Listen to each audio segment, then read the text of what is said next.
फिलहाल मैं बेल नहीं लूँगा, मैं बेल लेने नहीं जा रहा हूँ। बाकी जो कार्रवाई जिसको करनी हो कर। अब ये जिसने कराया उससे पूछिए, ये हमारे जुरिस्डिक्शन बाहर की चीज़ है। आप सवाल उससे पूछ रहे हैं जिससे कोई इसका कोई लेना देना नहीं। अब आप कह रहे हैं कि पहले का है, उसका जवाब मैं क्या दे दूँ?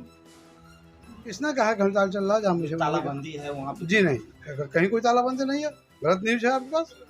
तालाबंदी है, आज हुआ है, आज हुआ है तालाबंदी। मैंने किस बात को लेकर के तालाबंदी हुआ है?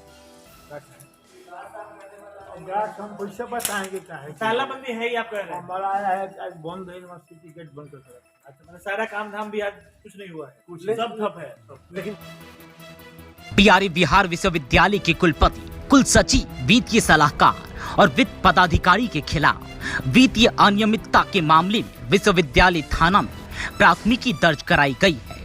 क्षेत्रीय शिक्षा उपनिदेशक डॉक्टर देवेंद्र कुमार की ओर से दिए गए आवेदन पर प्राथमिकी दर्ज हुई है। वहीं दर्ज आवेदन में दैनिक वेतनभोगी कर्मियों के भुगतान, स्टेशनरी की खरीदारी, गोपनीय प्रिंटिंग प्रेस के बिना निविदा और इकरारनामा के प्रश्न पत्रों की छपाई और क्रय समिति का अनुमोदन प्राप्त नहीं होने समेत अन्य मामलों में बड़े पैमाने पर वित्तीय अनियमितता की गई है। वहीं इस मामले को लेकर जब शिक्षा विभाग ने 27 सितंबर को पत्र जारी कर कुल सचिव को इसमें संलिप्त पदाधिकारियों के खिलाफ प्राथमिकी दर्ज करने को कहा तो उनकी ओर से आनाकानी की गई। वहीं विश्वविद्यालय थाना में प्राथमिकी दर्ज होने के बाद विश्वविद्यालय परिसर में दूसरे दिन शुक्रवार को भी हड़कंप मचा रहा। वहीं कुलपति डॉक्टर शैलेंद्र कुमार दीक्षित ने इस कार्रवाई पर अपनी प्रतिक्रिया देते हुए बताया कि मामला पूरी तरह से आरोपित किया है, जिसमें कोई सच्चाई नहीं। ऑडिट टीम जब यहां पहुंची थी तब उसने सही जांच ही नहीं किया था तथा उसी आधार पर रिपोर्ट भी बनाया गया और अब एफआईआर किया गया है।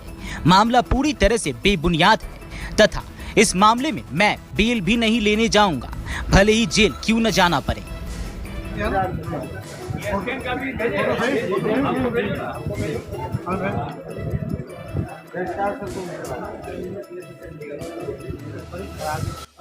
क्या है मामला? जाहिर सी बात है, आप एफओ से ज़्यादा पूछते तो ज़्यादा अच्छा रहता है। वित्तीय अनियमितता के बारे में कुछ बताया गया कि साहब 17 से 22 तक कुछ समय और काल अवधि में कुछ वित्तीय अनियमितता उन्होंने बताई, एक तरफा बताई, और बिना एफए से क्रॉस एग्जामिन किए हुए, बिना उनके जवाब लिए हुए उसको शिक्षा विभाग ने सीधे शिक्षा हमारे कुल सचिव भेज दिया कि आप इस पर एफआईआर दर्ज कराइए। हमारे एफए ने बताया कि साहब ऑडिट मैनुअल के हिसाब से इसमें उनको हमसे जवाब मांगना चाहिए, जब हम जवाब दे देते उसके बाद कहीं कोई ऑब्जेक्शन होता तो फिर नियमतः वो उस पर ऑब्जेक्शन रेज करते और थ्रू प्रॉपर चैनल उनको इस पर कार्रवाई करनी थी। ऐसा तो कुछ किया नहीं गया। कुल सचिव से कहा गया कि आप एफआईआर दर्ज कराइए, कुल सचिव ने जवाब दे दिया, लिखित तौर पे दर्ज कराया, एफओ का जो भी एक्सप्लेनेशन था, उसके बाद सीधे ये हुआ कि आप इन सभी अधिकारियों के ऊपर मुकदमा दर्ज हो गया, एफआईआर दर्ज हो गई, बस। लेकिन मामला पहले का है, वर्तमान? अब ये जिसने कराया उससे पूछिए, ये हमारे जुरिस्डिक्शन बाहर की चीज़ है। आप सवाल उससे पूछ रहे हैं जिससे कोई इसका कोई लेना देना नहीं है। अब आप कह रहे हैं कि पहले का है, उसका जवाब मैं क्या दे दूँ? शिक्षा विभाग की जो कार्रवाई है सर, उसको कितना द्वेषपूर्ण मानते हैं? भाई हम क्या द्वेषपूर्ण, हम तो एक वैधानिक पोस्ट पे हैं। द्वेषपूर्ण मानना न मानना तो आप लोगों के हाथ में है।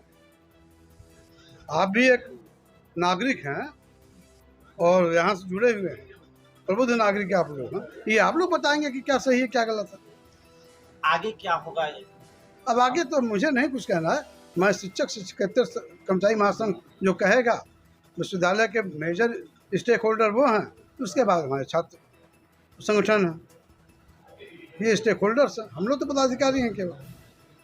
सर, विश्वविद्यालय में कई दिन से हड़ताल भी चल रहा है, वो क्या मामला? किसने कहा कि हड़ताल चल रहा है? जहाँ मुझे तालाबंदी है वहाँ पे? जी नहीं, कहीं कोई तालाबंदी नहीं है, गलत न्यूज है आपके पास।